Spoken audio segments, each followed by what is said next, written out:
Stacey on Tuesday because we went live and she didn't realise we were live. Oh, we're live now. Well, certainly.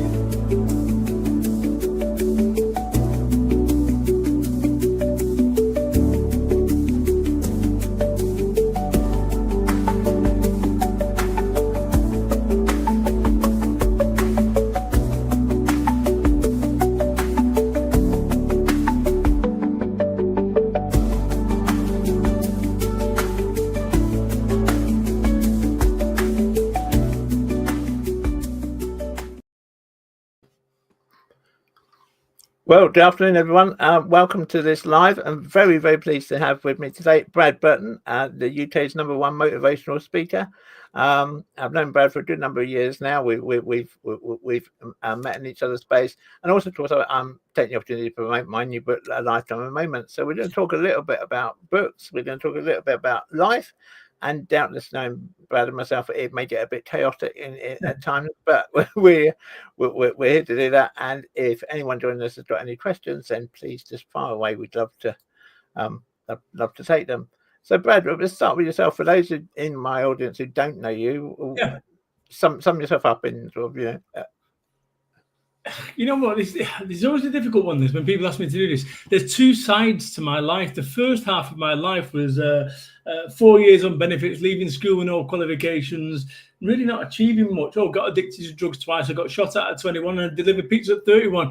Then the second half of my life is slightly more exciting and actually more palatable, which is, 4-time best-selling business author, the founder of 4 Network and the once joined up business network, the largest one in the UK before the pandemic. And of course, I'm the UK's #1 motivational business speaker. And I say the reason that I call myself the motivational business speaker is it's a term that never existed prior to me actually coming up with that. So, it's a field of one, and it's a career that has taken me around the world. And yesterday, the House of the Lord. Yeah, I saw that. Yeah, I couldn't go back to seeing you in a suit and tie with a tie clip as well. That was like, you know what? It's our dirty little secret, Keith. Absolutely. So, I was first inspired by actually one of your books, Brad, which was Get Off Your Ass, which was, I think, was the first book you published way back when now. 2009, 16 years ago. Really? Yeah, 2009.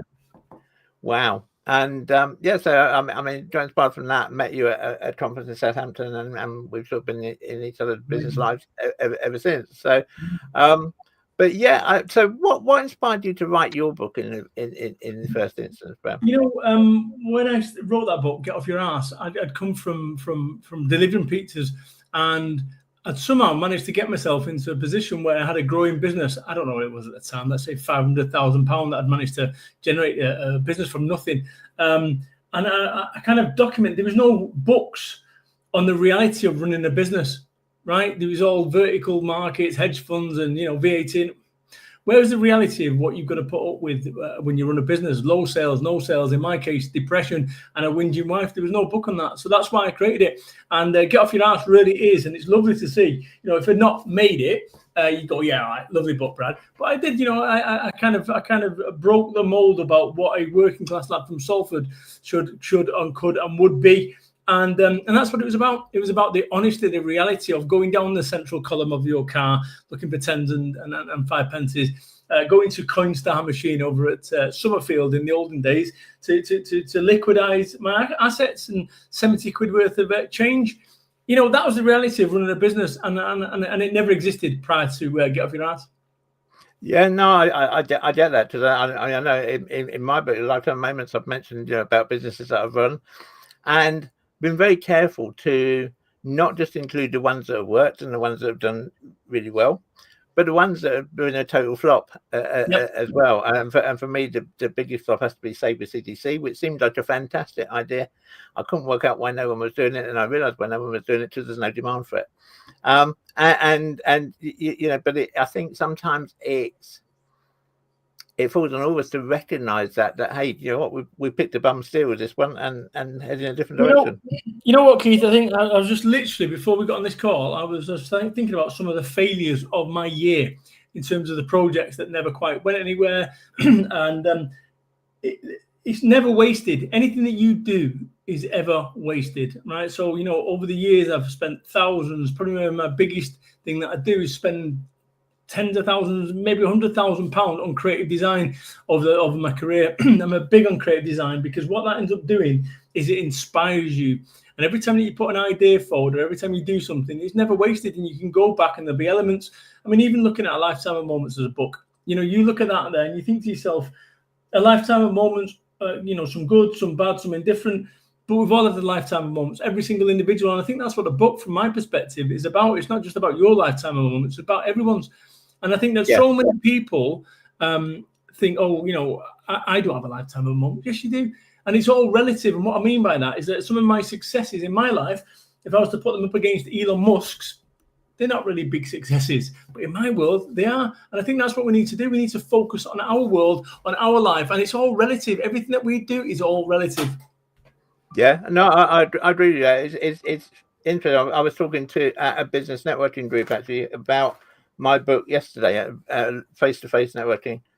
And somebody there said, yeah, but does it teach us how to grow your business? I said, you don't always need to grow your business. Everybody's level of what is enough is enough. Yeah. I said, I can remember 10 years plus now, I had a company with 5 people working for me. And it was this time of year, it was Christmas, coming up to Christmas. And bloody great argument in the office. I wondered what the hell was going on. And they were arguing about who was going to do what over Christmas leave. Yeah.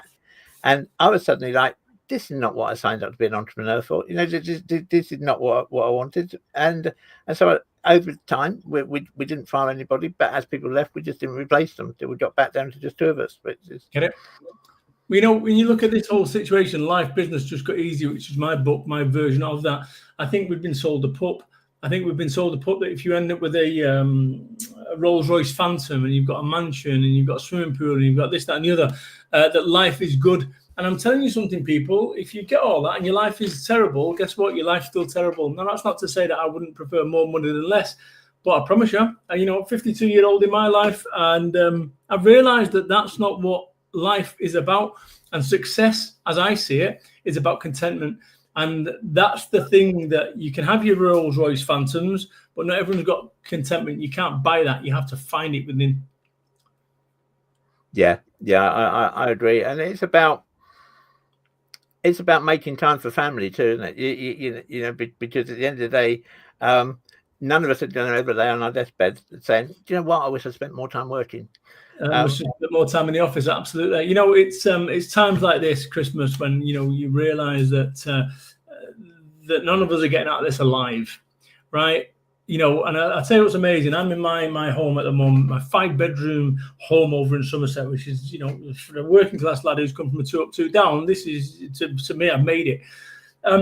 But I realised something, that 50 years ago, somebody else lived in this room, and this room was a nursery or whatever room it was. It certainly wasn't a yellow office with tiger lions and stuff. And then 50 years before that, somebody else was in this room, and there is no record of those individuals. There's no record of them. So I have no idea who lived in here. I have no idea what arguments they had, what fears they had, what problems they had, but they did have them all. And when you realise that in 50 years' time or 100 years' time, no one's going to remember you. No one's going to remember me. And on occasion, what might happen is one of my books or one of your books is going to be in a charity bin for 20 pence. Or £200 as it's going to be, depending on inflation.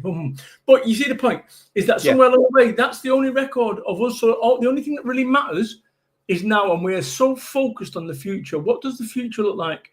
What does the now look like? What does the now look like? And I think we spend too much time in the future. What happens if, where we're going to be in 5 years' time? What about your 5-minute plan? What about your 5-day plan?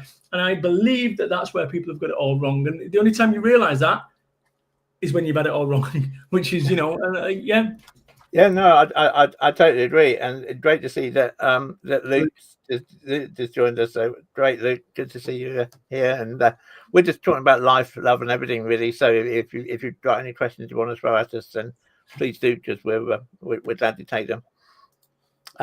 So yeah, I mean, as we were saying just before we came on air, that I was like forced is the wrong word. But life got me in a situation where I needed to write this book because, I think most people watching probably know I've had my health challenges over the years, but the health challenge this year of my heart suddenly deciding that, essentially, as the doctor put it to me, if you saw it strictly come dancing, then one side was doing a nice smooth waltz, and the other side was doing the foxtrot at the same time. Then things had to change, and so I've let my business go. My previous business, my GDPR business, that's now passed on to other good hands, and it gave me time. And also, I suddenly thought, though, with that scared, that, you know what? If I don't write it now, it might never get written. And so the motive, if you like, was there to sit down and write it. And legacy piece, yeah. Sorry, a legacy piece. Yeah, and and it's. I don't know when you found this with your own books as well, Brad, but sometimes actually writing the book is cathartic. Yes, exactly. That's what I was thinking of. Yeah. 100%. You know, I've got another 2 books, Keith, that I'm working on at the moment. Hope, Optimism, Belief, which is my 5th one, and then another book called Stalker, which both of these books, that'll take me to 6 books. 6 books. I'm like Claire Rayner. But, you know, it's so yes, I think that no 2 ways about it, cathartic, because you're actually, it's almost like you're defragging your brain, defragging your life. You know, the olden days where you used to get your old PC and you'd sit there for 3 hours and put them all into to speed your hard drive up. That's what you're doing, and you're making stock, you're taking stock of some of the things in your life that didn't go well, and I think there's this kind of myth that success is a 45-degree angle. It's not. It's up, down, down. You know, I got this is literally on my computer. I can find it. It'll be a good thing to show you. Which is a lifetime of my moments, in that everyone has them, but not everyone's daft enough to share them like you, Keith. Yeah, no, that's very true. And I know when I was putting my book together, a few things I was telling my daughter I was putting in there, and she was like, "Dad, you can't put that in the book." And I was like, "Why not? It's in, you know, it's there, warts and all, because at the end of the day, I think it shows that we're all human. We all have failures, we all have weaknesses. And, you know, at the end of the day, and I think this is something you said in one of your LinkedIn posts the other day, we're all blagging it. You know, there is no user manual you can take down off the shelf that says this is how you're going to run your life today. I've got something, Keith. Let me just show you something, if I may. If I can share the screen, I don't know how feasible this is, but if I can, this will blow your socks off, right? Because I've actually documented my life. Share screen. Here we go. Share screen. Let's see if we can do it. Share screen. Allow. I got it here. Right. Share screen. Allow. If you can see that now, I don't know if you can, Keith, if you can put that up. Yeah, I can put that up on the stage. So there you go. That's my lifetime of moments. And these are big moments, but with every big moment, and like you'll see happy at the top, you know, just as a year in general, up and down. And everyone's got these things. And if you look at this whole thing here, it gets shot at on 22. People told me I shouldn't talk about that. Nervous breakdown, 39. People told me I shouldn't talk about that. Pandemic, you get the point. You can drop that off now. Yeah. But, you know, it's just like, stop screen, there you go.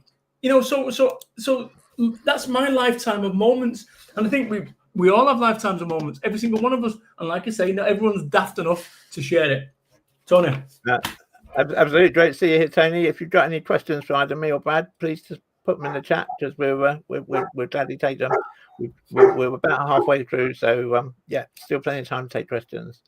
I mean, it's, and I think as well, you know, it's one of those things where one of the things I cover in the book is my threads theory, which is, I would say that if my personal belief is if someone comes into your life more than 3 times, the universe is trying to tell you something. Yeah, that person has some part to play in your life, good or bad, but they have a part to play. And the example I give in the book is when 11 years ago now, it seems incredible it's 11 years ago, but when I had all that time when I had my brain injury and I was in hospital, I'd only been conscious about a day, and I got a message from a good friend of mine, Vic. She didn't know I was in hospital. I hadn't told her. She was having a holiday of a lifetime in Australia. And she sent, you know, the usual of "How are you?" And I did the normal British white male response of "I'm fine." You know, everything's fine, because that's just what we do. And then the next day, I got a 4-word text from her, and I always remember it, because it said, "How are you really?" And she didn't know I was in hospital. She had no way of knowing I was in hospital. But I still think, whether you believe in God or you believe in some other thing or you believe in a tree, it doesn't really matter. But whatever your universe is, sometimes I think the universe is just trying to tell you something. Let me tell you something, mate. As I've got older, I've stopped dismissing everything. Some of the strangest things happened. I had a spiritual awakening 5 years ago, and the short version is I was under immense pressure, and I went for a lie down, and I came out of my body as if I was dying. I thought, I'm dying. I'm sleeping. I'm dying. I came out of my body, and I thought, I can't leave my children. Went back in my body. Started coming out of my body again, right? And when I can't leave my children, then a voice said to me, "You have to let go, Brad." Right? I let go. 2 hours of astral planing. I woke up. The entire room was bathed in gold, and I'm like, "What is going on? I'm having some kind of psychiatric episode here." And I tried to hold it together, and the entire room was bathed in gold. And it's like, I went downstairs went downstairs about 2 hours later. I tried holding it together. The entire room bathed. It's like the brightness was up, and I'm going, "What is going on here?" And I said to the wife, I said, "This is going to sound crazy, but I think I've seen the light." And she's like, "Oh fuck, right? What does that mean?" Honey, I cannot even explain. That lasted for around 10 days where the brightness was up, and that was replaced with 30 days of bliss. And from that moment, something changed in me as a human being. Now, I've got no idea what went on there. I cannot, in human terms or normal 48 years before that, I've never experienced anything like it. But when people, whether the universe, God, the religion, Jesus, whatever, right? I no longer dismiss anything because of my personal experience. And if you'd have gotten to me 10 minutes before that happened and told me about it, shut up, Dave. I said to a friend of mine the other day, we was having one of those profound talks over a bottle of beer. And I said to him, does an ant realize it's small? He went, "What do you mean?" So an ant walking around in the grass, didn't realize it's small. He says, "No." I said, "So as far as it's concerned, it's we have no idea. So I think that people, whatever, and this is what I talk about this hope, optimism, and belief, which is my kind of new thing. Lean into it, because the alternative is fear, pessimism, and doubt. And right now, this world, this life, is tough. So I bear in mind, I've run a network with thousands of people, but right now, more than ever before, it's tough.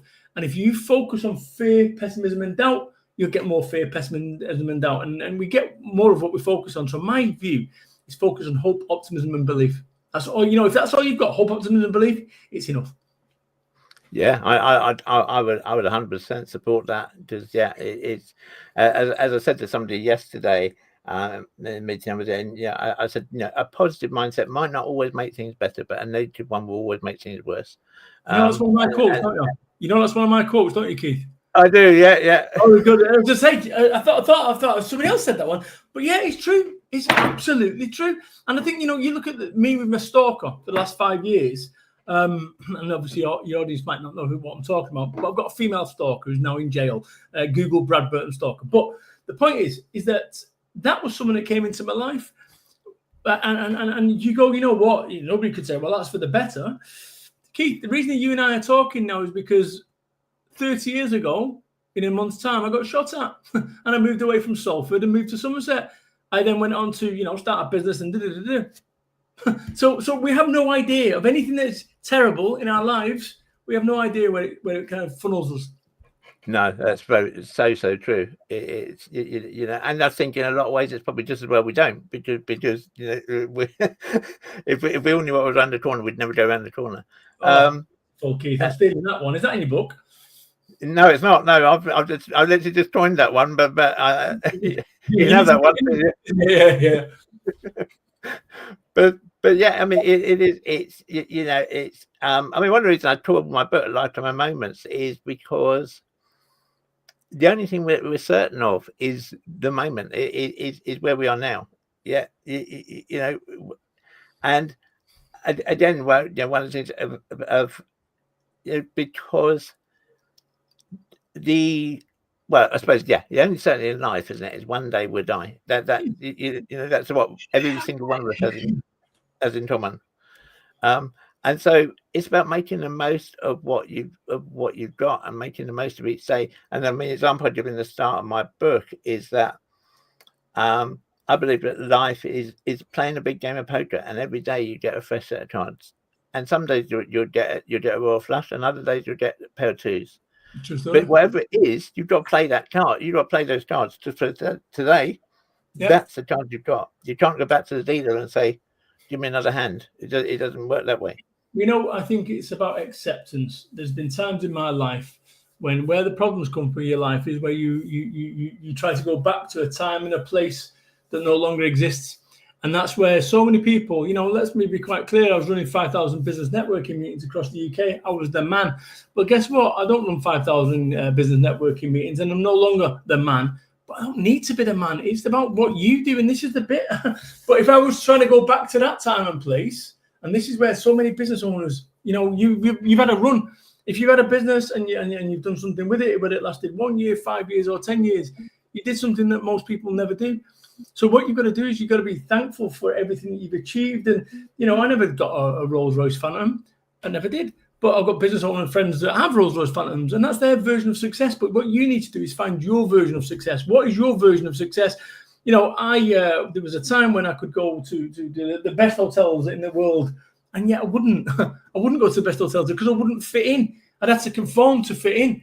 So what I did is I went to the highest level that I can comfortably afford and comfortably enjoy. And that's what people have got to do. You've got to stop looking at them, stop looking at what they're doing, and start looking at what you're doing with your life, with your time, with your career. Yeah, no, I'm with you totally. I mean, I can remember for years and years and years, I wanted a Mercedes. Yeah, that was my dream. That was I'm not a firm believer in vision boards, but if I had a vision board, that would have been on a vision board.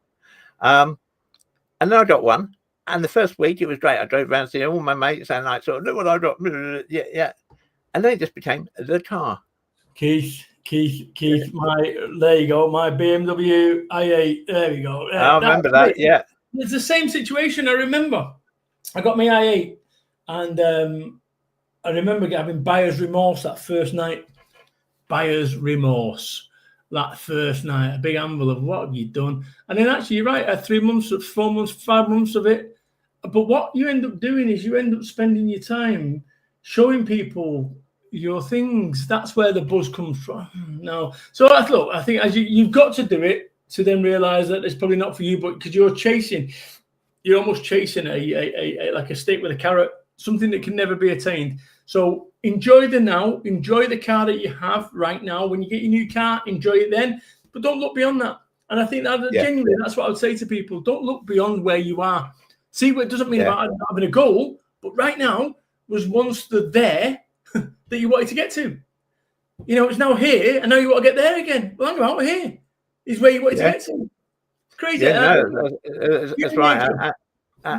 Absolutely. It's all about just as you say, making the most of what you've got right at this moment, because nothing's guaranteed. Nothing is guaranteed.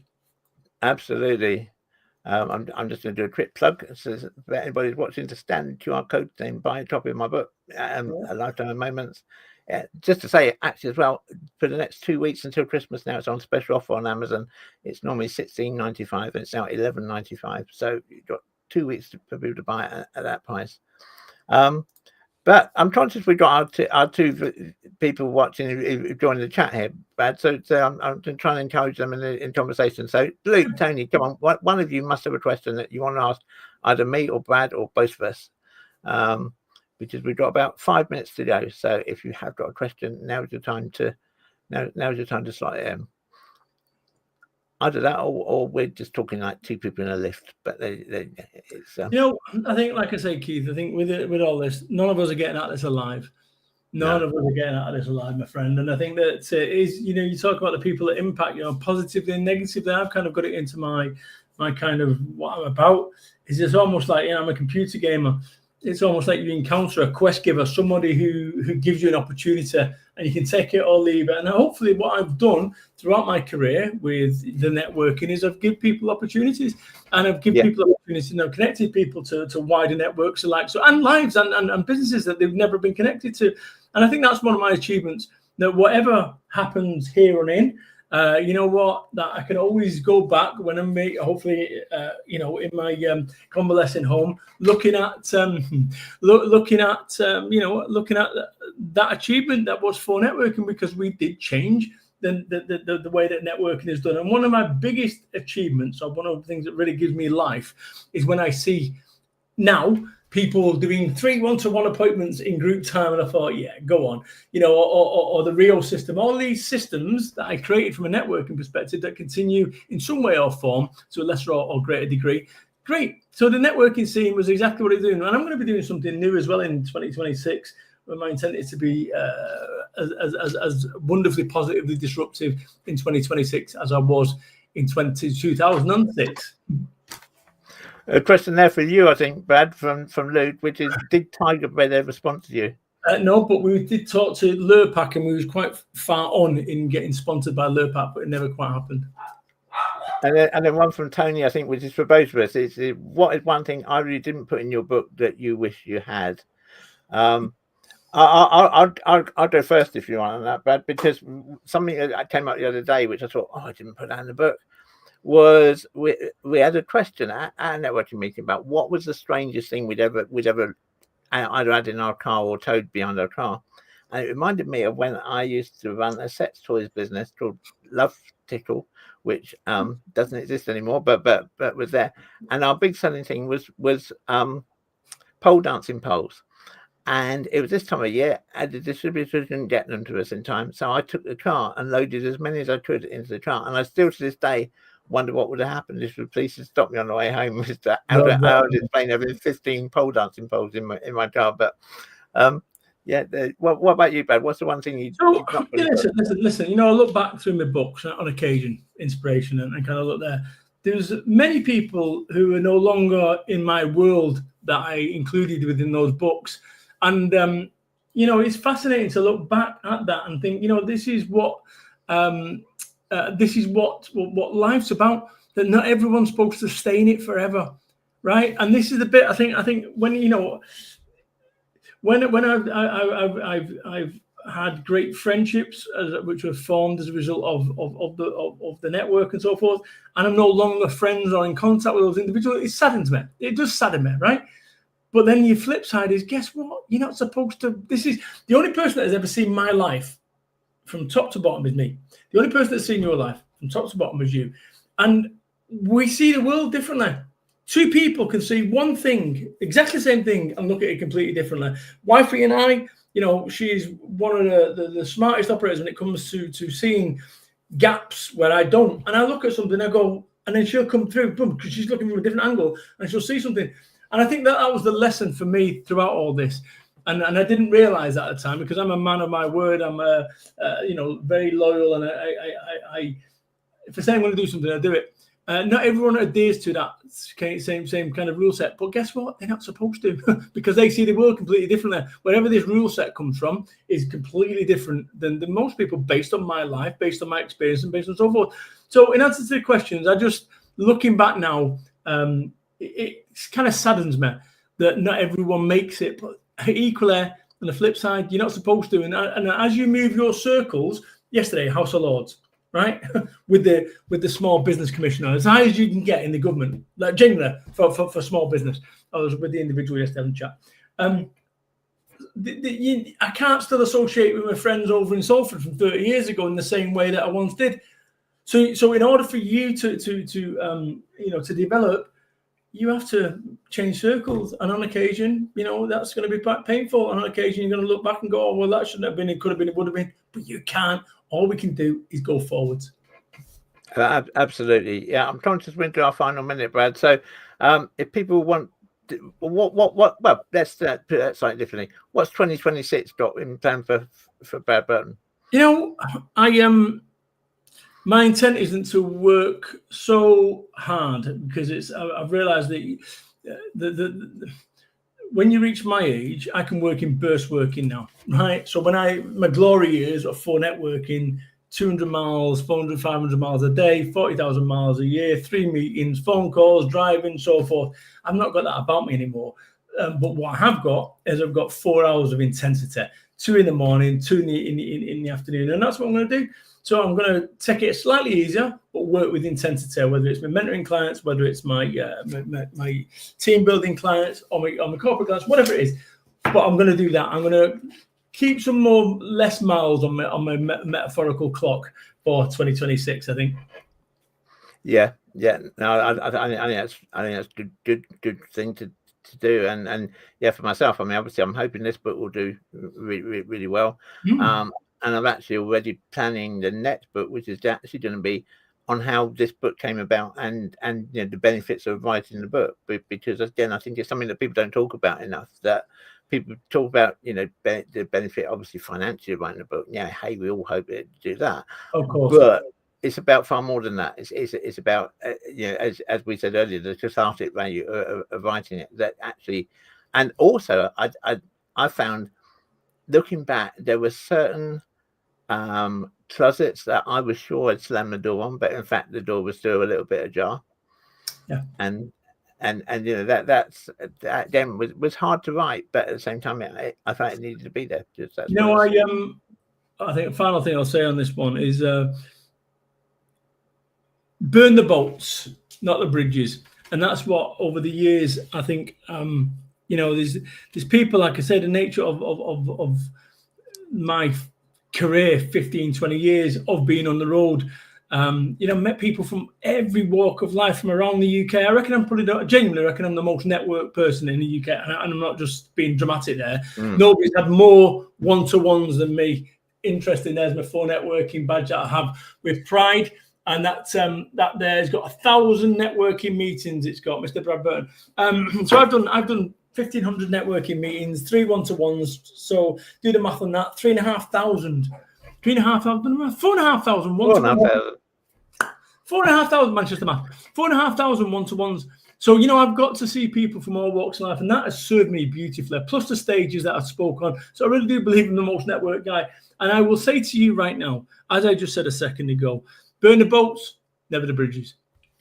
Excellent. Well, great note to end on. So, yeah, thank you, Brad.